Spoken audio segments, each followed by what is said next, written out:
Hello my dear students. So this is my new channel. So in this channel we are going to see the videos related to accountancy and business studies. So accountancy you are going to see about grade 11 accounts and grade 12 accounts, and business studies also grade 11 and 12. So let's get into the video. CBSE has released the sample paper like a way back. So I wanted to solve those questions in English. I saw most of the videos are in Hindi, so there are few students who might looking for English videos. So let's get started. Okay, so today we are going to see about the sample paper accounts. So let's begin. I hope the pattern of the paper is already known to you. So we'll start directly with the paper. So we are going to solve part 1, section A today. So let's begin. So whosoever is watching the video, please download the sample paper and keep it with you so that it's easy for you to refer the question and the answer together. Doesn't know how to download the sample paper, I'll give the link in the description, so you can check the description box below. Okay, so we'll start now. So part 1 has 3 sections, section A, B and C. So in that we are going to discuss section A today. So let's get started. Okay. So we'll go through the question.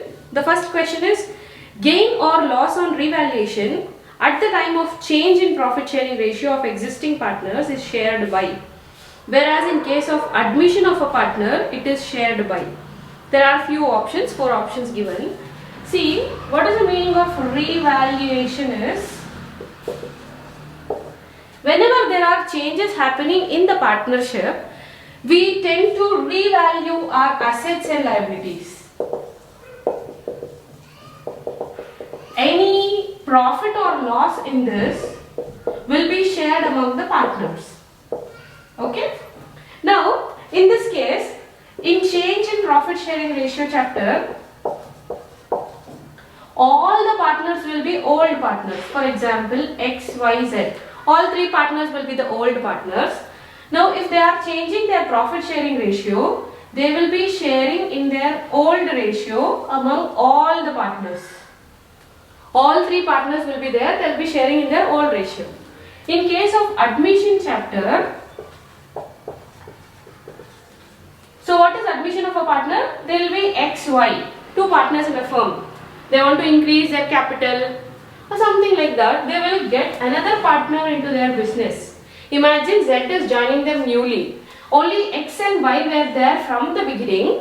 So now, if there is any profit in the revaluation account, it will be enjoyed by only these 2 partners because Z joined us now. That's why. Okay. So in this, X and Y will be sharing in their old ratio. So in this, it will be shared to all the partners. In this, only to first 2 partners. We are not going to give it to the new partner. Okay, so whichever option has all the partners and the old partners will be the answer. So answer is B. Okay, we'll go to the next question. Calculate the amount of second and final call when Abhijit Limited issues equity shares of 10 each at a premium of 40% payable on application 3 rupees, allotment 5 rupees, on first call 2 rupees. Okay, so in the second question they are asking us the second and final call money. So now in this, let us calculate the total value of share.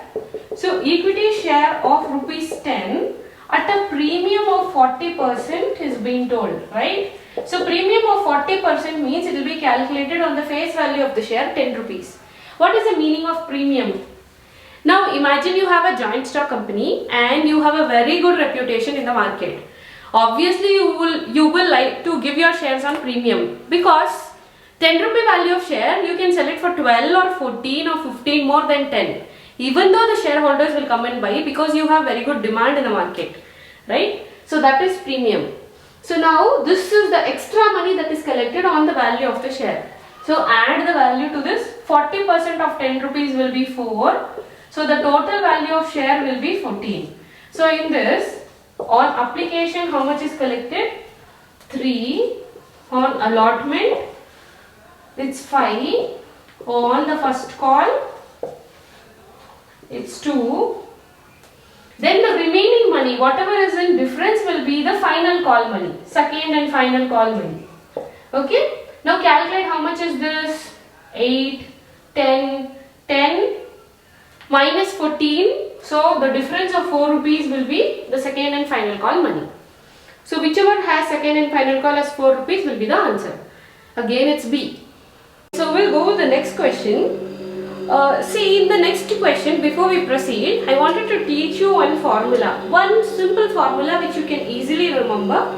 This kind of question will be definitely asked. Okay, the next question, before we proceed, I want to teach you one shortcut trick to remember this formula. In case of oversubscription, what is oversubscription? If you release some 12,000 applications, for example, shareholders may apply for 15,000 applications because they need your company shares. You have very good reputation in the market.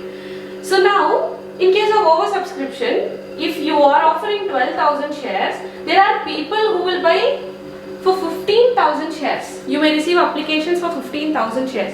For extra 3,000 shares you might have received. So in this case, they are going to do pro rata allotment. So what is this pro rata allotment is? Like for example, for every 15 share, 12 shares will be given. Like that, how much ever shares you are applying for, proportionate amount of shares will be offered to you. Okay, it's not that whatever you apply will be fully given. They are going to make a pro rata allotment. So in this case, imagine they are asking a question. Mr. X, he has applied for 1,000 shares.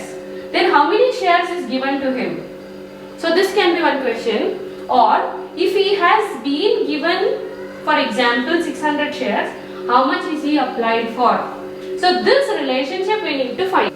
So in this what they have told, Anish Limited issued a prospectus having applications for 2,000 shares. Applications were received for 3,000 shares and pro rata allotment was made to the applicants of 2,400 shares. If Dhruv had been allotted 40 shares, how many shares he would have been applied for? Now, the applications received is overall 3,000, but the company is inviting for how many shares? 2,000 shares.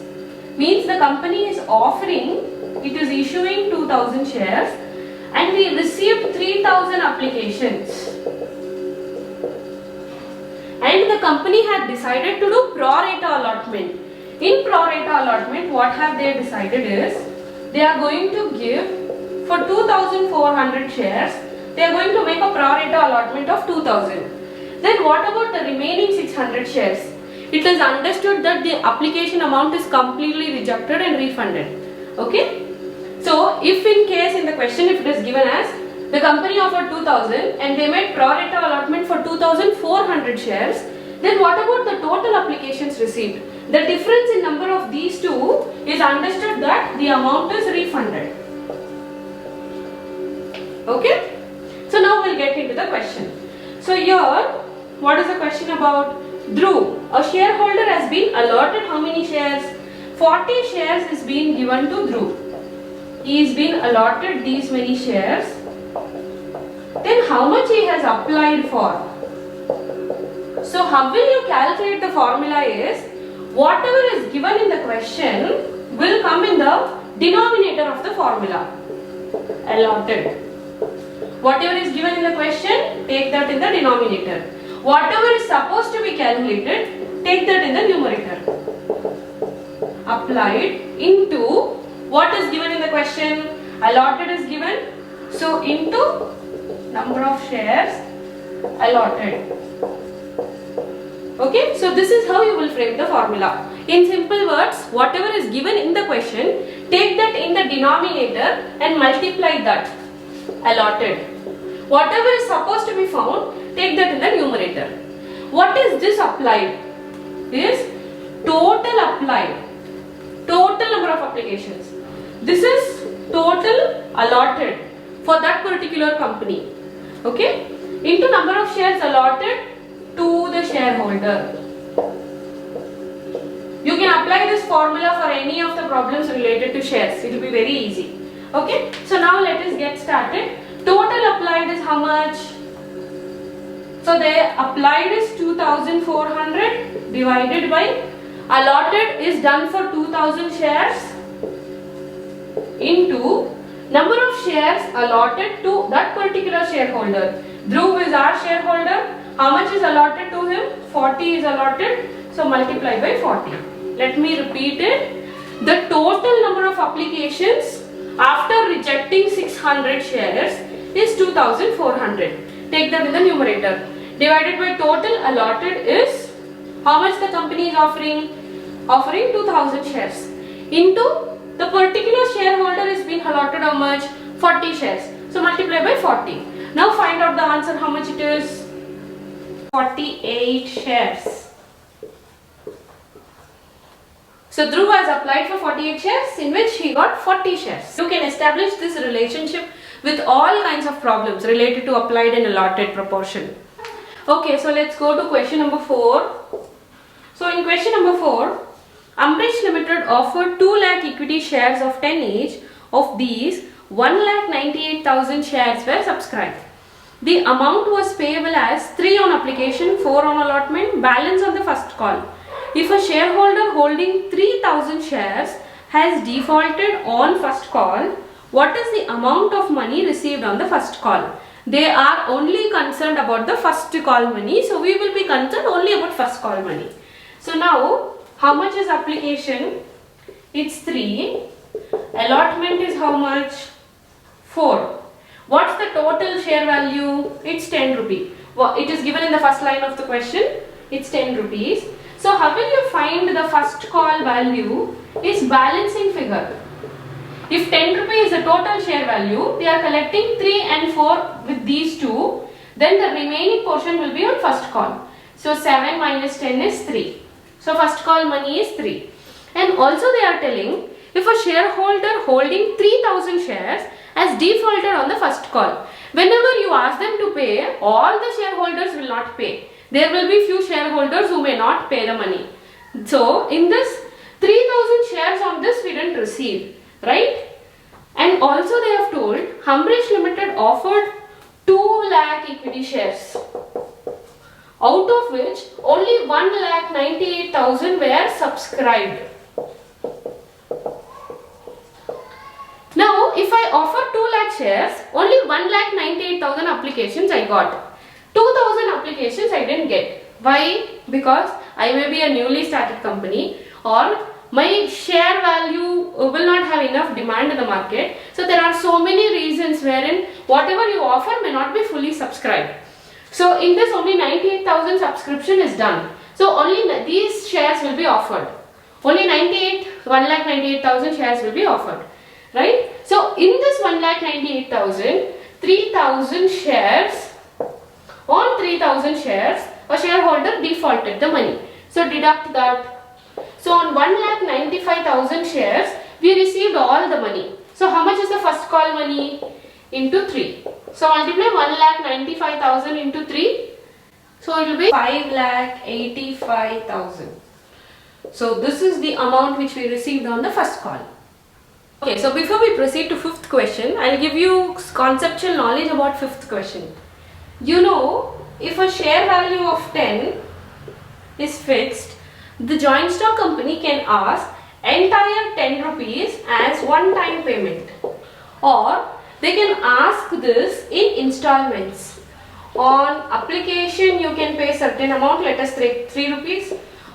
While allotting the shares, you can pay some 4 rupees. All of these are examples. Then, when we are doing calls, like share calls, you can pay certain amount.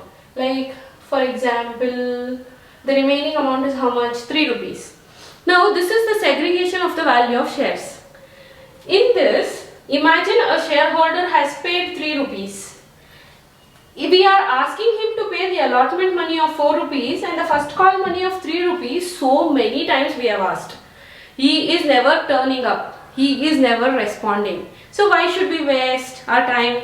So what we will do is, we will cancel his shares. So in accounting term, the word used for this is forfeiture. We'll cancel his shares and will reissue to someone else. Now if Mr. X is not paying, we will offer it to Mr. Y. There would be another shareholder who will be paying us the money. Why should we wait for X lifelong for him to pay. So we will reissue to Y. Okay. So now in this case, what will happen? First, a person is not going to pay certain amount. Imagine he didn't pay us the allotment money and the call money. That's why we are cancelling his shares. We will cancel and then reissue to another shareholder because we need money. Now, what about this already collected money? We have received 3 rupees from him. Are we going to do the refund for him? No, we will never refund. It's just for us. It's a profit for us. So, what do? This we keep in our forfeiture account. Until it is reissued, it is kept in the forfeiture account. So, after it is reissued, anything excess of profit is there, we will be sending it to our reserves. That is capital reserves. So, this is how the stage, the cancellation, reissue, transfer to capital reserve happens. So, now let's get into the question. What will be the correct sequence of events? They have given you 4 and they have given like the arrangement of the sequence. First is forfeiture, second is default on calls, next is reissue of shares, amount transfer to capital reserve. What will happen first? First a shareholder will default the payment. So default on calls is the first sequence. After that followed by, if he doesn't pay us the call amount, we are going to cancel. So next will be forfeiture. So the sequence is 2, then 1. Then after cancellation we are going to reissue. So reissue sequence is 3. After that, if any profit is there, we are going to transfer to capital reserve. So that is 4. So whichever option has this sequence will be the answer. That is C. Okay. So I want to split the number of questions into smaller number, like 5 questions a day, 6 questions a day. I want to do like this so that you also learn better. So revise these first 5 questions and see if you are able to solve this. Any doubts you have, please comment below in the comment section. I'll clarify your doubts. And then if you like my channel, please do subscribe. There is one red button below the video. Please subscribe and please don't forget to click the bell icon. Okay? So let's meet in the next video. Thank you so much for watching.